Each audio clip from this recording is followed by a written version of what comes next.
প্রবাসী দেশে ফিরেই দেখে তার বাবা এবং ছোট বোনকে বের করে দিচ্ছে। অতঃপর প্রবাসী আড়াল হয়ে স্ত্রীকে কল করে। তারপর কি হয় তা দেখতে সম্পূর্ণ ভিডিওতে চোখ রাখুন।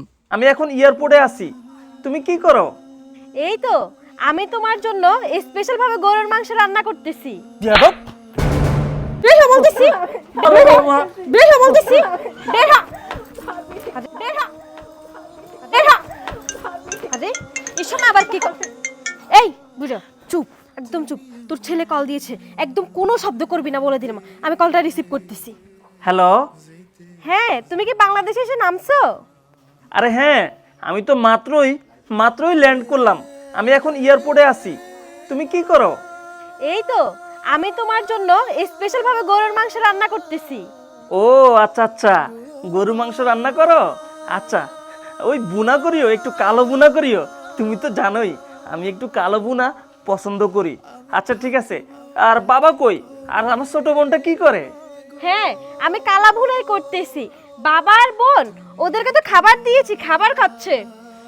আরে তোমার বোনকে তো আমি রান্নাঘরে আসতে দিই না, ও সারাদিন রুমের মধ্যেই থাকে। আচ্ছা তুমি সাবধানে আসো, তাড়াতাড়ি আসো।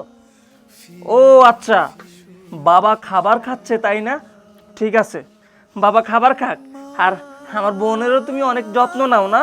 ঠিক আছে। আর তাহলে আমি আসতেছি, ফোনটা রাইখে দাও। হ্যাঁ আচ্ছা ঠিক আছে, তুমি সাবধানে আসো।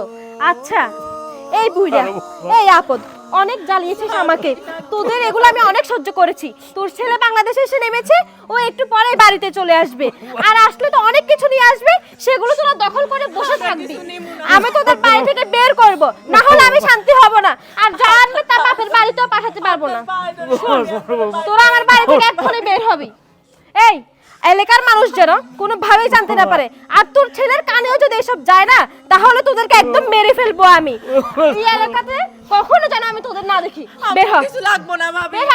আমরা বাইরে বের হ একটু বলছি। দেখতে যাবো গা বের হ। ভাবি। আরে আরে তুমি এত তাড়াতাড়ি কিভাবে আসলে? তুমি তো মাত্রই বললে তুমি এয়ারপোর্ট। বাবা আপনাকে কতবার বলেছি এখন বাজারে যেতে হবে না, আমি অন্য কাউকে দিয়ে আনিয়ে নিব সবকিছু। আপনার ওষুধ খেতে হবে বাবা, আপনি ঘরে যান। এই কি হলো, বাবাকে নিয়ে ঘরে যান। কি হলো, তুমি কথা বলছো না যে? এত জলদি আসলে তুমি, কিভাবে আসলে? যাদব, কি বললি তুই? বাবা বাজারে যাচ্ছে? নাকি তুই আমার বাবাকে চিরকালের জন্য এই বাসা থেকে বের করার চেষ্টা করতেছিস? কথা বল। তুমি আমার গালে থাপ্পড় দিলা। দেখো তোমার কথা ভুল হচ্ছে। আমি কেন শুধু শুধু বাবা আর বোনকে বাড়ি থেকে বের করার চেষ্টা করব বলো? আমি তো ওদের খুব ভালোবাসি। তুমি আমাকে ভুল বুঝতেছো, বিশ্বাস করো আমি এরকম কিচ্ছু করার চেষ্টা করতেছি না। চুপ কর। বিশ্বাস কাকে করব আমি? বিশ্বাস আমি তোকে বিশ্বাস করব? হ্যাঁ, তোকে আমি বিশ্বাস করেই সেদিন আমি আমার বাড়িতে এনেছিলাম, আর তুই আমার বিশ্বাসটা রাখতে পারলিনি। তুই কি মনে করছিস আমি কিছুই জানি না? শোন, আমি এখান থেকে তোকে কল করেছিলাম। আমি আরো 4 ঘন্টা আগেই বাংলাদেশ এয়ারপোর্টে ল্যান্ড করেছি। আমি ভাবছি তোকে কল না দিয়েই বাড়িতে যাব, তোকে সারপ্রাইজ দেব। আর বাড়িতে এসে আমি নিজেই সারপ্রাইজ হয়ে গেলাম। তুই আমার ছোট বোন, আমার বৃদ্ধ বাবাকে এই বাসা থেকে বের করার চেষ্টা করতেছিস কেন? মানে আমি বিদেশ থেকে অনেক কিছু নিয়ে আসব, এটা তারা দখল করে নিবে, তাই তুমি তাদেরকে বের করার চেষ্টা করতেছো? সি, তোমার লজ্জা নেই? তোমার লজ্জা হয় না? এই তোমার জন্য আমি কি না করেছি বলো, কি না দিয়েছি? প্রত্যেকটা মাসে মাথার ঘাম পায়ে ফেলে আমি কত কষ্ট করেছি শুধু তোমার জন্য, আমার এই বাবার জন্য, আর আদরের বোনটার জন্য। আমার মা এই দুনিয়াতে নাই। আমার মাকে চিকিৎসা করাতে গিয়েও তুমি অনেক বাধা দিয়েছো। যে বৃদ্ধ হয়ে গেছে, মায়ের পিছনে এত টাকা খরচ করা লাগবে না, সে আর কয়দিন বাঁচবে, তুমি সেখানেও বাধা দিয়েছো। আমি তোমাকে কিছুই বলি নাই। আর আজকে নিজ চোখে এইসব দেখার পর আমি বিশ্বাস করতে পারতেছি না যে। তার মানে তুমি আড়াল থেকে সবকিছু দেখেছো? হ্যাঁ শোনো, আমি সত্যি বলছি, আমি না বুঝে এসব করে ফেলেছি।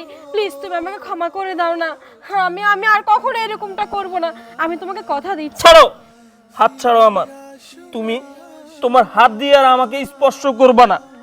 যে মেয়ে কিনা নিজের ননদের ভালো বুঝে না, যে মেয়ে কিনা বৃদ্ধ শ্বশুরকে ঘর থেকে বের করে দেওয়ার চেষ্টা করতেছে, আর সেই মেয়ে করবে আমার সংসার। তুমি যে 2 দিন পর আমাকে এই ঘর থেকে বের করার চেষ্টা করবে না, তার কি গ্যারান্টি আছে? আমি তোমার সাথে আর সংসার করব না। আর এই বেঈমান শুন, তোর জন্য এই ব্যাগে অনেক কিছু এনেছি। গহনা থেকে শুরু করে জামা কাপড়, মেকআপ, অনেক কিছু এনেছি আমি।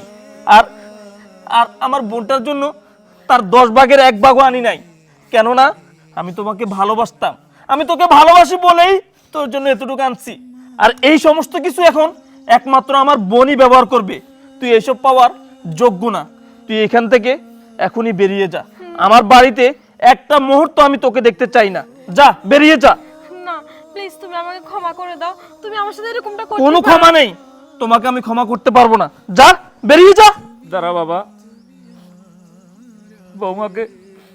বৌমাকে আমি ক্ষমা করে দিছি, তুইও ক্ষমা করে দে। না বাবা, তোমার অনেক কথা শুনেছি, অনেক শুনেছি আমি। তুমি আমাকে ফোনের মধ্যে দা বলতা, আমি সবই বিশ্বাস করতাম।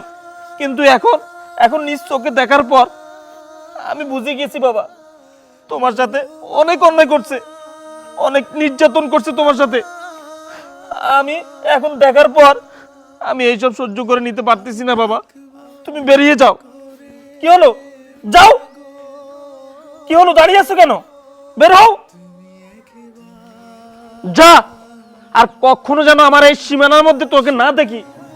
বাবা, বাবা, তোমাকে আমি অনেক কষ্ট দিয়ে ফেলছি। এরকম একটা ডাইনি যে আমার ঘরে আসবে আমি কখনো কল্পনা করিনি বাবা। তুমি আমাকে ক্ষমা করে দাও। জানো বাবা, এই তোমাদের ভালো রাখার জন্য কত কষ্ট করছি বাবা। নিজে না খেয়ে না দে মাসের পর মাস আমি সমস্ত টাকা আমি তোমাদের নামে পাঠাইছি বাবা, কিন্তু ও তোমাদের কোনো কিছু দেয়নি।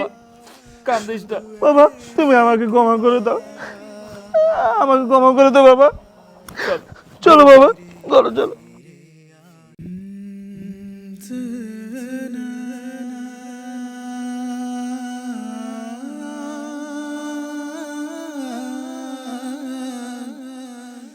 te